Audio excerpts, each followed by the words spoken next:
This is the Voice of America.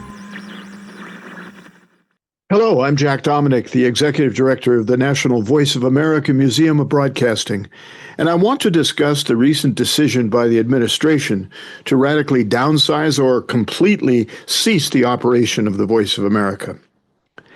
At the museum, we've been receiving emails and telephone calls regarding the status of the museum in light of the actions in Washington. I want to make it perfectly clear that the VOA Museum is not part of the VOA. We don't now, never have received federal funding. Any decision in Washington with regards to the VOA will not affect the operation of the museum. As a nonprofit, we receive our funds from people like you, foundations, organizations, companies, but we've never received any federal funds. If you've been following the museum, you know that we recently completed a renovation, added some air conditioning, new exhibits, new displays, made the building more accessible. In short, we plan to continue and even expand the museum. On a weekly basis, more than 250 million listeners access VOA programming.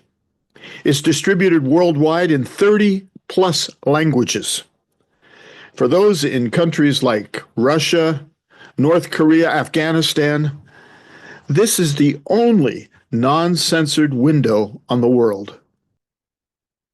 Often we welcome visitors to the museum from other countries, and many of those people listened to the Voice of America. It is not uncommon to see these people break out in tears as they remember how significant the broadcasts were and how the broadcasts contributed to their ability to hear factual and truthful information. Here's an example of one of the visitors' views. Well, the difference between local news like Radio Moscow and the Voice of America was that Voice of America did report the facts and did report true facts. In the Soviet Union, airplanes never crashed and crops were always good. Since the very first days of the Voice of America, there have been some who question the value of reporting truthfully about the United States to the rest of the world. Some feel that the vision of the U.S.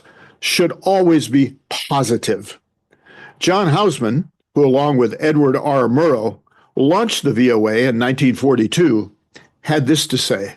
Inevitably, the news that the Voice of America would be carrying to the world in the first half of 1942 was almost all bad news.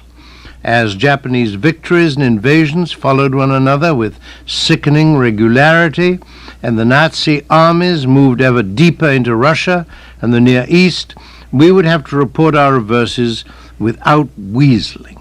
Only thus could we establish a reputation for honesty, which we hoped would pay off on that distant but inevitable day when we could start boasting of our own invasions and victories.